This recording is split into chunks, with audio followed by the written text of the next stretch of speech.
नमस्कार दोस्तों, PS online education अड्डा में आप लोगों का स्वागत है।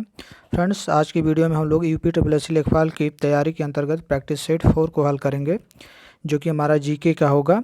इसमें जीके के 25 प्रश्नों को हमने लिया है, जो कि आपकी लेखपाल की वैकेंसी के लिए काफ़ी ये इम्पॉर्टेंट प्रश्न हो जाएंगे। तो फ्रेंड्स, चलिए वीडियो को स्टार्ट करते हैं और जीके के ये 25 प्रश्न देखते हैं। फ्रेंड्स, अगर चैनल पर आप नए हैं तो चैनल को सब्सक्राइब करें और बेल आइकन को प्रेस करें, जिससे आपको आने वाली वीडियो की नोटिफिकेशन तुरंत प्राप्त हो। तो चलिए फ्रेंड्स, वीडियो को स्टार्ट करते हैं। फ्रेंड्स, वीडियो का पहला प्रश्न हमारा है, जो कि 101 नंबर से होगा।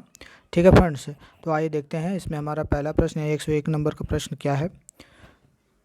प्रशीतन खाद्य परिरक्षण में मदद करता है। ठीक है फ्रेंड्स, क्या प्रश्न करा है? परिशीतन खाद्य परिरक्षण में मदद करता है। ये कृषि से संबंधित फ्रेंड्स प्रश्न है। तो आइए देख लेते हैं क्या है। ऑप्शन ए है हमारा जीवाणुओं को मारकर, बी हमारा है जैव रासायनिक अभिक्रियाओं की दर को कम करके, सी है एंजाइम क्रिया नष्ट करके, डी है खाद्य पदार्थ को बर्फ की परत से ढककर। तो फ्रेंड्स, आप लोग इसका आंसर कमेंट करके बताएं। 101 प्रश्न यानी हमारा ये पहला प्रश्न वीडियो का, और इसका राइट आंसर हो जाएगा फ्रेंड्स हमारा ऑप्शन बी। क्या हो जाएगा? ऑप्शन बी इसका राइट आंसर हो जाएगा, जैव रासायनिक अभिक्रियाओं की दर को कम करके। ठीक है, इसमें क्या हमारा प्रशीतन खाद्य परीक्षण में क्या मदद करता है? जैव रासायनिक अभिक्रियाओं की दर को कम करके। ठीक है फ्रेंड्स, इसलिए हमारा ऑप्शन बी क्या हो जाएगा? राइट आंसर हो जाएगा। आइए अगले प्रश्न पर चलते हैं। अगला प्रश्न कह रहा है फ्रेंड्स, निम्नलिखित में से कौन सा युग्म सुमेलित नहीं है? आपके पास 4 विकल्प दिए हैं, जिसमें हमारे 4 मतलब अलग अलग युग्म हैं। उसमें से कौन सा सुमेलित है, ये आपको चेक करना है। तो आइए देख लेते हैं क्या हमारा विकल्प है। पहला है सिल्वर आयोडाइड में हमारा दिया है हार्न सिल्वर। फिर इसके बाद दिया है बी में सिल्वर क्लोराइड में दिया है कृत्रिम वर्षा। सी दिया है हमारा जिंक फास्फाइड, इसमें दिया है हमारा चूहे का विष। इसके बाद दिया है जिंक सल्फाइड, इसमें दिया है फिलास्फर ऊन। तो फ्रेंड्स, इसमें आपको मिलान करके देखना है कि कौन सा हमारा युग्म सुमेलित है। तो फ्रेंड्स, इसमें आपको देखना है कि जैसे सिल्वर आयोडाइड क्या हार्न सिल्वर से प्राप्त होता है, सिल्वर क्लोराइड क्या कृत्रिम वर्षा से बनता है, जिंक फास्फाइड क्या चूहे के विष से होता है, या जिंक सल्फाइड फिलास्फर ऊन से बनता है। तो आप इसमें आप चेक करके आंसर आप कमेंट करें 102 नंबर का, और इसका राइट आंसर हो जाएगा फ्रेंड्स हमारा ऑप्शन सी जिंक फास्फाइड। ये किससे होता है? चूहे के विष से होता है। इसमें क्या पाया जाता है? जिंक फास्फाइड पाया जाता है चूहे के विष में। ठीक है फ्रेंड्स, तो इसलिए हमारा ऑप्शन सी क्या हो जाएगा? राइट आंसर हो जाएगा। देखिए फ्रेंड्स, अब कोई भी एग्ज़ाम होगा, पहले की तरह कोई प्रश्न जो है एकदम ईजी आ जाते थे, तो इस तरह से आप कोई भी एग्ज़ाम में आपको इजी प्रश्न नहीं देखने को मिलेंगे, क्योंकि जो कंपटीशन है इतना टफ हो गया है, बच्चे इतने ज़्यादा हो गए हैं, जिसके कारण जो है प्रश्न काफ़ी हमारे थोड़े से कठिन आ रहे हैं। तो इसलिए आपको कठिन प्रश्नों को भी हल करते हुए चलना होगा और उनको जानना होगा। तो फ्रेंड्स, चलते हैं अगले प्रश्न पे। वीडियो के अगले प्रश्न पे हम लोग चलते हैं। अगला प्रश्न हमारा है फ्रेंड्स, निम्न में से किस उद्योग में अभ्रक कच्चे माल के रूप में प्रयुक्त होता है? फ्रेंड्स, कह रहा है प्रश्न, किस उद्योग में अभ्रक कच्चे माल के रूप में प्रयोग होता है? ठीक है, आइए ऑप्शन हमारे पास है। ए ऑप्शन लोहा और इस्पात, बी है खिलौने, सी है ग्लास और कुम्हारी, और डी है हमारा वैद्युत। तो फ्रेंड्स बताएं 103 का क्या राइट आंसर होगा? और इसका राइट आंसर हो जाएगा फ्रेंड्स हमारा ऑप्शन बी खिलौने। क्या हो जाएगा? ऑप्शन बी खिलौने। ठीक है, उद्योग में अभ्रक कच्चे माल के रूप में किस में प्राप्त होता है? खिलौने में। ठीक है फ्रेंड्स, किस में? खिलौने में। तो हमारा बी ऑप्शन क्या है? राइट आंसर हो जाएगा। अगले प्रश्न चलते हैं। अगला प्रश्न है फ्रेंड्स हमारा दिया गया है। ठीक है, आपके पास 4 आपके पास विकल्प हैं। उन विकल्पों में से आपको प्रश्न आपके नीचे आपको मिलेगा, जैसे कि यह प्रश्न दिया है उसमें आपको चेक करना है, नीचे आपको प्रश्न पूछा है। तो देख लेते हैं हमारा जो 4 ऑप्शन है आपको अब क्या क्या दिया है। रुधिर कोशिकाएं, ठीक है, रुधिर कोशिकाएं। दूसरा हमारा है अस्थि कोशिकाएं, तीसरा है बाल रज्जु और चौथा है लार या सलाइवा। तो देखिए इन्हीं के ऊपर क्या है प्रश्न बनाइए, आपको दिया गया है, इसके ऊपर आपको प्रश्न बनाया गया है। प्रश्न क्या बनाया गया है, अपराध के जांच में डीएनए परीक्षण हेतु जो नमूने लिए जाते हैं वे हो सकते हैं। तो ये आपके पास चार आपके पास दिया गया एक कह सकते हैं विकल्प है। इन विकल्पों में से आपको ढूंढना है कि जो अपराध करते हैं लोग उनके डीएनए परीक्षण में जो नमूने लिए जाते हैं किस किस के लिए जाते हैं। ठीक है, तो आपके पास ऑप्शन है, आइए ऑप्शन देख लेते हैं क्या क्या है। ऑप्शन ए में दिया है ए 2, 1, 2 और 3, बी में दिया है 1 और 4, सी में दिया है 2 और 3 और डी में दिया है हमारा ए सभी। ठीक है फ्रेंड्स, क्या दिया है, ए सभी दिया है। तो आपको बताना है कि जो अपराध के जांच में डीएनए परीक्षण होता है उसमें क्या किस चीज़ का नमूना लिया जाता है, तो आप कमेंट करके बताएं।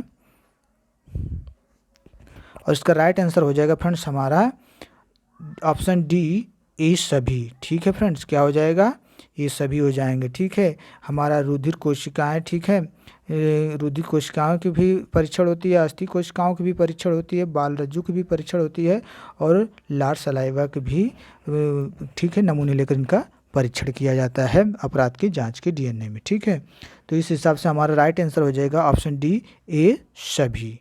ठीक है, अगले प्रश्न चलते हैं। अगला प्रश्न कह रहा है फ्रेंड्स हमारा मस्तिष्क तथा मेरुरज्जु पर चढ़ी झिल्ली में सूजन आ जाने से होने वाला रोग है। प्रश्न को एक बार फिर देख लेते हैं। मस्तिष्क तथा मेरुरज्जु पर चढ़ी झिल्ली में सूजन आ जाने से होने वाला रोग, जो मस्तिष्क तथा मेरुरज्जु जो चढ़ी झिल्ली में क्या होता है सूजन आ जाती है, ठीक है, उससे क्या कौन सा हमारा रोग होता है, आइए देखते हैं। ऑप्शन है हमारे पास ल्यूकीमिया, बी है हमारा पैरालिसिस, सी हमारा स्क्लेरोसिस और डी है मेनिनजाइटिस। तो आप लोग आंसर कमेंट करके बताएं फ्रेंड्स 105 नंबर का। और इसका राइट आंसर हो जाएगा फ्रेंड्स हमारा ऑप्शन डी मेनिनजाइटिस। ठीक है, क्या हो जाएगा, मेनिनजाइटिस, जो हमारा मस्तिष्क तथा मेरुरज्जु पर जो चढ़ी झिल्ली में क्या होता है सूजन आ जाने से हमारा कौन सा रोग हो जाता है, मेनिनजाइटिस होता है। कौन सा रोग, मेनिनजाइटिस, यानी ऑप्शन डी क्या है राइट आंसर हो जाएगा 105 नंबर के प्रश्न का। आइए अगले प्रश्न पर चलते हैं। अगला प्रश्न हमारा है निम्न में से कौन एक ऐसा पदार्थ है जो समुद्र में बहुतायत से प्राप्त होता है और एक विशिष्ट कमी वाली व्याधि में दिया जाता है। प्रश्न को एक बार फिर से देखिए क्या कह रहा है, निम्न में से कौन एक ऐसा पदार्थ है जो समुद्र में बहुतायत से प्राप्त होता है और एक विशिष्ट कमी वाली व्याधि में दिया जाता है। ये कह रहा है कि समुद्र में ऐसा कौन सा पदार्थ है जो अधिक मात्रा में पाया जाता है और यह किस कमी में, विशेष कमी में, ठीक है, क्या होता है इसको और दिया जाता है। तो आइए देख लेते हैं क्या क्या ऑप्शन है हमारे पास। ऑप्शन ए है लौह, बी है हमारा विटामिन ए, सी है क्लोरीन और डी है आयोडीन। तो आप लोग बताएं फ्रेंड्स इसका राइट आंसर क्या होगा प्रश्न नंबर 107 का। और इसका राइट आंसर हो जाएगा फ्रेंड्स हमारा ऑप्शन डी, क्या है ऑप्शन डी आयोडीन। आप लोग सुने होंगे कि जो समुद्र में क्या सबसे ज़्यादा नमक की मात्रा पाई जाती है, ठीक है, यानी कि आयोडीन की मात्रा। ठीक है, तो हम कह सकते हैं कि जो हमारा समुद्र में सबसे ज़्यादा क्या पाया जाता है, आयोडीन पाया जाता है। ये एक विशिष्ट मात्रा में दी जाती है जब किसी को आयोडीन की कमी हो जाती है तो। ठीक है फ्रेंड्स, आइए अगले प्रश्न चलते हैं। अगला प्रश्न कह रहा है उन देशों में जहाँ के लोगों का मुख्य खाद्यान्न पालिश किया हुआ चावल है, लोग पीड़ित होते हैं। प्रश्न कह रहा है कि उन देशों में जहाँ लोगों का जो मुख्य खाद्यान्न क्या है, पालिश किया हुआ चावल है। देखिए पालिश किया हुआ जो चावल है उसको क्या करते हैं लोग, पालिश कर देते हैं, उससे क्या होता है लोग पीड़ित होते हैं। तो पीड़ित होते हैं तो कौन सा रोग होता है, आइए ऑप्शन देखते हैं। पहला है चर्मगा या पेलाग्रा, ठीक है, दूसरा है बेरीबेरी से, तीसरा है हमारा स्कर्वी से, चौथा यानी डी है ऑस्टोमैलेशिया से। तो आप लोग बताएं प्रश्न नंबर 108 का आंसर।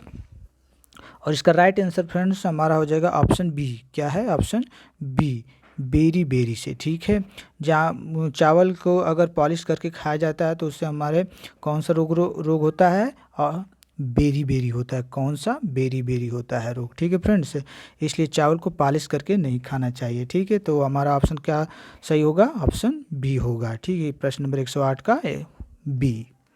अगले प्रश्न चलते हैं। अगला प्रश्न हमारा कह रहा है दिन और रात बनते हैं। दिन और रात बनते हैं। ठीक है, दिन और रात कैसे होते हैं इसके बारे में आपको बताना है। ऑप्शन आपके पास 4 हैं। पृथ्वी की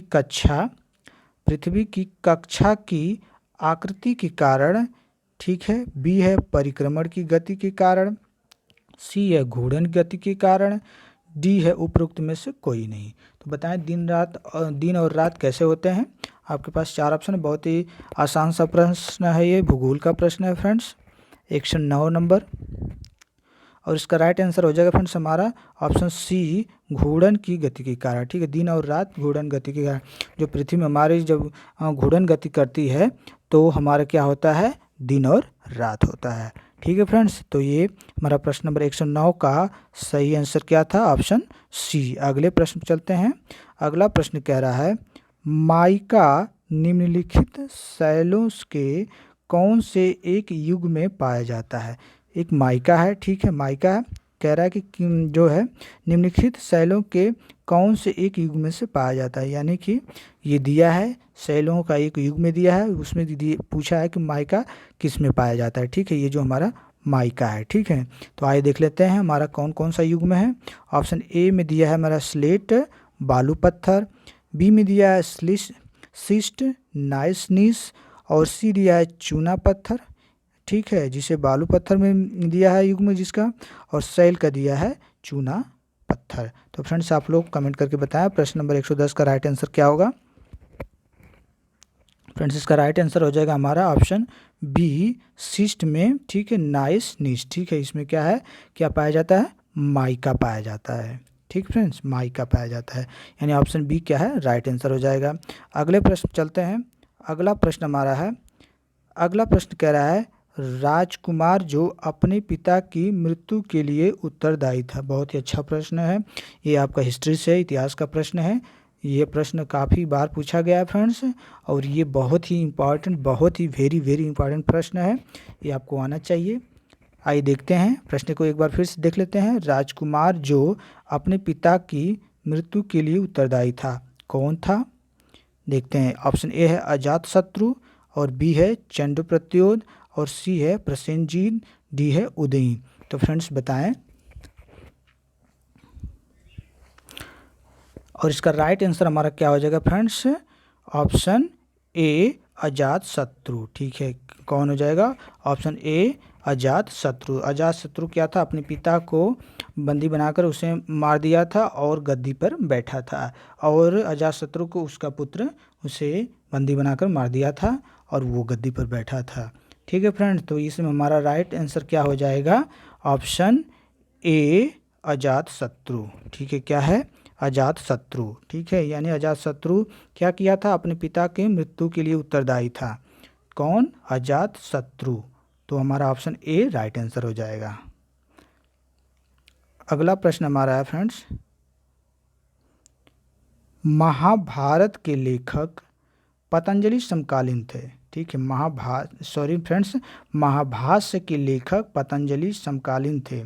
ठीक है, महाभाष्य के लेखक जो पतंजलि हैं, महाभाष्य के लेखक कौन है? पतंजलि हैं। ठीक है, महाभारत का नहीं पूछा है, महाभाष्य की पूछा है फ्रेंड्स। तो महाभाष्य के जो लेखक हमारे पतंजलि हैं, ये कह रहे हैं किसके समकालीन थे, यानी किसके समय के ये थे। ऑप्शन है आपके पास चंद्रगुप्त मौर्य के समय के, या अशोक के समय, या पुष्यमित्र शुंग के समय, या चंद्रगुप्त प्रथम के समय। तो फ्रेंड्स आप लोग बताएं जो पतंजलि थे वो किसके समकालीन थे। बहुत ही अच्छा प्रश्न, प्रश्न नंबर 112। और इसका राइट आंसर हो जाएगा friends option C, Pushyamitra Shunga. ठीक है, जो पतंजलि थे हमारे पुष्यमित्र शुंग के समकालीन थे। ठीक है फ्रेंड्स, किसके? पुष्यमित्र शुंग के ये समकालीन थे, तो इसलिए हमारा ऑप्शन सी जो है राइट आंसर हो जाएगा। अगले प्रश्न पर चलते हैं।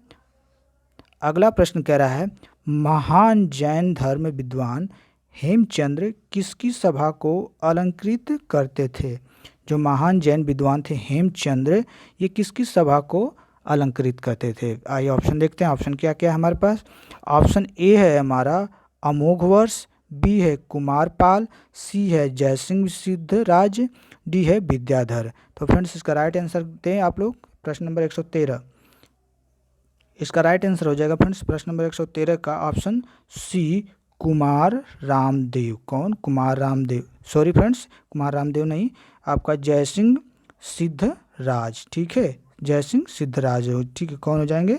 जयसिंह सिद्धराज, यानी ऑप्शन सी राइट आंसर हो जाएगा। ठीक है, ये जो हमारे महान विद्वान हेमचंद थे, ये हमारे जयसिंह की सभा को क्या करते थे? अलंकृत करते थे। कौन? हेमचंद्र। किसके सभा को? जयसिंह सिद्धराज के सभा को। अगले प्रश्न पर चलते हैं। अगला प्रश्न हमारा है योग दर्शन के प्रतिपादक है। योग दर्शन के प्रतिपादक हैं। योग दर्शन जो है उसके प्रतिपादक कौन है? यानी योग का मतलब कह सकते हैं कि खोज किसने किया था? तो आप लोग बताएं। ऑप्शन है आपके पास पतंजलि, बी है योगी गोरखनाथ, सी है स्वामी रामदेव, या डी शंकराचार्य। बहुत ही अच्छा प्रश्न है फ्रेंड्स। प्रश्न नंबर 114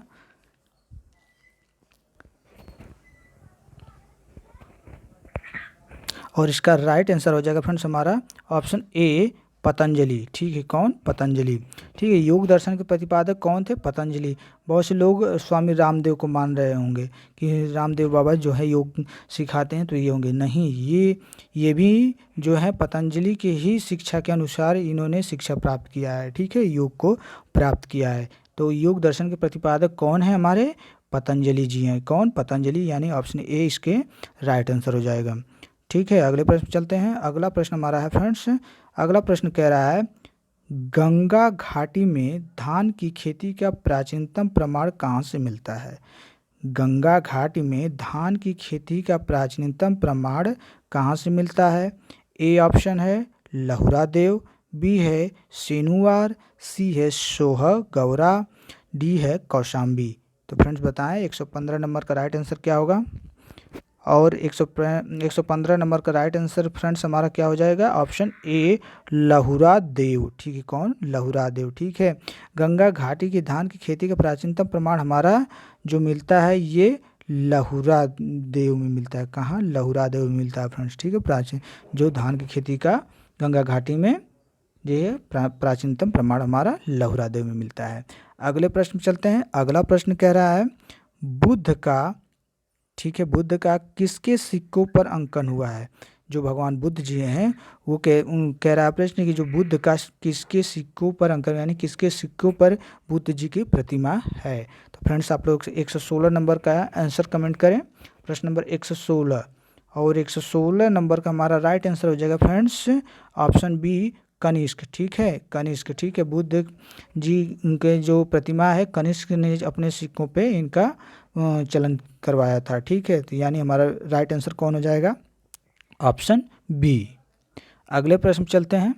अगला प्रश्न कह रहा है 2011 की जनगणना के अनुसार उत्तर प्रदेश की जनसंख्या देश की कुल जनसंख्या का कितना प्रतिशत है?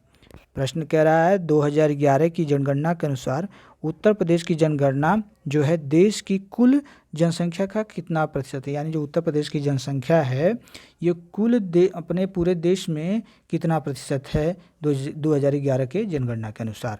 तो फ्रेंड्स आप लोग बताएं। और आपके पास ऑप्शन है, ए ऑप्शन है 17.49%, बी ऑप्शन है 16.5%, सी है आपके पास 14.69% और डी है 15.62%। तो आप लोग बताएं फ्रेंड्स 117 नंबर का प्रश्न।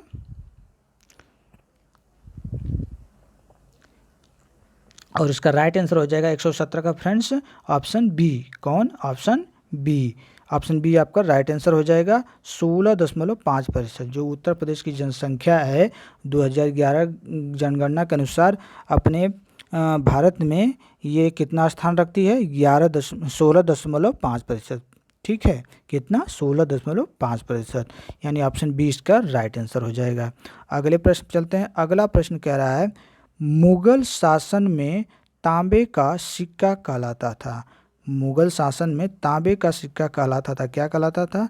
रुपया, बी कह रहा है दाम, सी कह रहा है टका और डी कह रहा है शमसी। तो फ्रेंड्स आप लोग बताएं, मुगल शासन में तांबे का सिक्का क्या कहलाता था? रुपया कहलाता था, या तांबा कहलाता था, या टका, या शमसी? इसका राइट आंसर हो जाएगा फ्रेंड्स ऑप्शन बी। क्या हो जाएगा? ऑप्शन बी राइट आंसर हो जाएगा। दाम क्या कहलाता मुगल शासन में तांबे का सिक्का? दाम कहलाता था। ठीक है फ्रेंड्स, यानी ऑप्शन बी जो हमारा राइट आंसर हो जाएगा। ठीक है, अगले प्रश्न चलते हैं। अगला प्रश्न कह रहा है, निम्नांकित मराठा देवियों में जिसने 1700 ईस्वी में आगे मुगल साम्राज्य के विरुद्ध संघर्ष का नेतृत्व किया, वह कौन थी? ठीक है फ्रेंड्स, प्रश्न को एक बार फिर देख लीजिए। निम्नांकित मराठा देवियों में जिसने 1700 ईस्वी में आगे मुगल साम्राज्य के विरुद्ध संघर्ष का नेतृत्व किया, वह कौन थी? यानी जो मराठा कह सकते हैं स्त्रियां जो थीं, जो 1700 ईस्वी में क्या हुआ था, मुगल साम्राज्य के विरुद्ध संघर्ष किया था, वह कौन थी? ठीक है, आइए आप देख लेते हैं विकल्प क्या क्या है। विकल्प है आपके पास, ए अहिल्याबाई, बी है मुक्ताबाई, सी है ताराबाई, डी है रुक्मिणी बाई। ठीक है, रुक्मिणी बाई। ठीक है, रुक्मिणी बाई। तो फ्रेंड्स बताएं राइट आंसर क्या होगा 119 का? और इसका राइट आंसर हो जाएगा फ्रेंड्स हमारा ऑप्शन सी। क्या हो जाएगा? Option C Tarabai. जो ताराबाई थी मराठा देवियों में, जो 1700 ईस्वी में क्या हुआ था, मुगल साम्राज्य के विरुद्ध संघर्ष जो चला था, उसका नेतृत्व किसने किया था? ताराबाई ने किया था। कौन किया था? ताराबाई ने। यानी ऑप्शन सी इसका राइट आंसर हो जाएगा। अगले प्रश्न चलते हैं। अगला प्रश्न हमारा 120 नंबर का प्रश्न कह रहा है, वर्ष 1988 ईस्वी में हिंदुस्तान सोशलिस्ट रिपब्लिकन एसोसिएशन की स्थापना कहाँ हुई थी? प्रश्न एक बार फिर से देख लीजिए। वर्ष 1928 ईस्वी में हिंदुस्तान सोशलिस्ट रिपब्लिकन एसोसिएशन की स्थापना कहाँ हुई थी? ऑप्शन है आपके पास 4, ए कानपुर में, बी दिल्ली में, सी इलाहाबाद में, डी लाहौर में। तो फ्रेंड्स इसका राइट आंसर आप लोग बताएं। प्रश्न नंबर 120 का इसका राइट आंसर हो जाएगा फ्रेंड्स हमारा ऑप्शन बी दिल्ली में। ठीक है, कहाँ पर? दिल्ली में।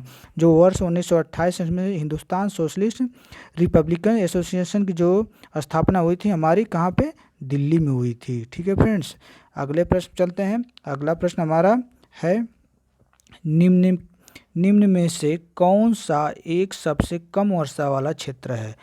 ए बीकानेर, बी लेह, सी जोधपुर, डी जैसलमेर। तो फ्रेंड्स बताएं निम्न में से कौन सा एक सबसे कम वर्षा वाला क्षेत्र है? बीकानेर, लेह, जोधपुर और जैसलमेर।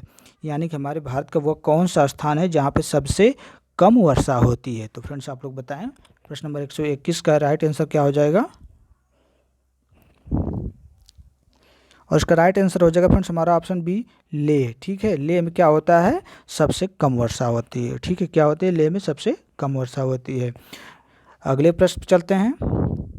अगला प्रश्न कह रहा है, नाथुला दर्रा किस राज्य में अवस्थित है? जो नाथुला दर्रा है हमारा किस राज्य में अवस्थित है? ए त्रिपुरा में, बी सिक्किम में, सी हिमाचल प्रदेश में और डी उत्तराखंड में। तो बताएं नाथुला दर्रा जो किस राज्य में अवस्थित है? प्रश्न नंबर 122 और इसका राइट आंसर हो जाएगा हमारा ऑप्शन ए। ठीक है, क्या है? ऑप्शन ए इसका राइट आंसर ऑप्शन बी होगा फ्रेंड्स। ऑप्शन बी सिक्किम में। कहाँ पर? सिक्किम में। ठीक है, नाथुला दर्रा हमारा कहाँ पर है? सिक्किम में है। ऑप्शन बी इसका राइट आंसर हो जाएगा। ठीक है, और फ्रेंड्स आप लोग बताइएगा जो बोमडीला दर्रा है ये कहाँ पर स्थित है, किस राज्य में स्थित है? इसका आंसर आप लोग कमेंट करके बताएं। अगला प्रश्न है हमारा फ्रेंड्स, भारत पाक बगलिहार परियोजना निम्नलिखित नदियों में से किस एक पर स्थित है? प्रश्न कह रहा है भारत पाक बगलिहार परियोजना निम्नलिखित नदियों में से किस एक पर स्थित है? आपके पास 4 नदियों के नाम दिए गए हैं। पहली नदी का नाम है सतलुज, दूसरा झेलम, तीसरा ब्यास, चौथा चिनाब। ठीक है, तो फ्रेंड्स आप लोग बताएं जो भारत पाक बगलिहार परियोजना है वह किस नदी पर है? सतलुज पर है, झेलम पर है, ब्यास पर है या चेनाब पर है? तो फ्रेंड्स बताएं, 123 नंबर का प्रश्न है, इसका राइट आंसर क्या हो जाएगा? और इसका राइट आंसर हो जाएगा फ्रेंड्स हमारा ऑप्शन बी, झेलम नदी। ठीक है, क्या है? झेलम नदी पे जो है भारत पाक बगलियार परियोजना है। ठीक है, किस पे है? झेलम नदी पे, यानी ऑप्शन बी इसका राइट आंसर हो जाएगा। अगले प्रश्न चलते हैं। अगला प्रश्न क्या कह रहा है? भारत की निम्नलिखित जनजातियों में से कौन बहुपतित्व मानती है? ठीक है, क्या कह रहा है फ्रेंड्स प्रश्न? भारत की निम्नलिखित जनजातियों में से कौन बहुपतित्व की प्रथा को मानती है? बहुपतित्व का मतलब बहुत से पतियों को ये प्रथा मानती है, यानी एक से कई पति उनके हो सकते हैं। तो भारत की कौन सी वे जनजाति है? आपके पास 4 ऑप्शन है। ए है आपका गोंडा, ठीक है, बी है नागा, और 3 है जौन सफसारी, और 4 है डोडा। ये आपके पास 4 दिए थे। ये इसमें आपको कूट दिया गया है, और कूट में देख लेते हैं क्या क्या कूट है। तो कूट में दिया है क्या 1 और 2 सही है, या बी कह रहा है बी और 2 सही है, 3 कह रहा है 3 और 4 सही है, और लास्ट में डी कह रहा है 1 और 4 सही है। तो फ्रेंड्स बताएं कौन सा ऐसी जनजाति है जिसमें बहुपतित्व की प्रथा मनाते हैं ये लोग? ठीक है, तो बताएं आप लोग। प्रश्न नंबर 124 का राइट आंसर क्या होगा? और इसका राइट आंसर हो जाएगा फ्रेंड्स प्रश्न नंबर 124 का ऑप्शन सी। ठीक है, 3 और 4। ठीक है, यानी कि तीसरा और चौथा जो ये जनजाति है ये बहुपतित्व की प्रथा को मनाती है। ठीक है, कौन सी? जौनसारी और टोडा, यानी 3 और 4। तो हमारा राइट आंसर हो जाएगा ऑप्शन सी। इस वीडियो का लास्ट प्रश्न है फ्रेंड्स, भारत की सबसे बड़ी जनसंख्या, ठीक है, भारत की सबसे बड़ी जनसंख्या के माने में जनजाति है। कौन सी जनसंख्या की जनजाति है? देखते हैं। ऑप्शन है आपके पास भील, बी है गोंड, सी संथाल, और डी है थारू। तो फ्रेंड्स बताएं 125 नंबर का राइट आंसर क्या होगा? जनसंख्या के माने में सबसे बड़ी जनजाति भारत में कौन सी है? भील है, गोंड है, या संथाल, या थारू?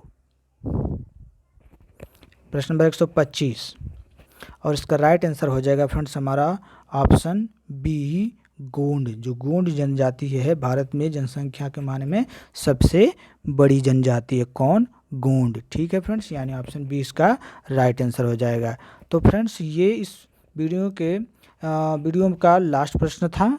तो फ्रेंड्स इसमें हम लोगों ने 25 प्रश्नों को देखा था जो कि जीके का था। तो फ्रेंड्स ये प्रश्न आपने देखा होगा कि बहुत ही इम्पॉर्टेंट थे। ये प्रश्न कई बार पूछे जा चुके हैं। ये आपके लगभग पीसीएस तक के ये इसमें से मैंने प्रश्न इंक्लूड किया था। तो फ्रेंड्स आप लोग कमेंट करके बताएं कि आप लोग इन 25 प्रश्नों में से कितने प्रश्नों का आंसर आप लोग सही किए हैं। और फ्रेंड्स अगर वीडियो को अभी लाइक नहीं किए हैं तो फ्रेंड्स वीडियो को ज़रूर से लाइक कर दें और शेयर कर दें, और चैनल को अभी तक सब्सक्राइब नहीं किए हैं तो चैनल को सब्सक्राइब कर दें और बेल आइकन को प्रेस कर दें। अगले वीडियो के लिए तब तक वेट करते हैं। थैंक यू, धन्यवाद।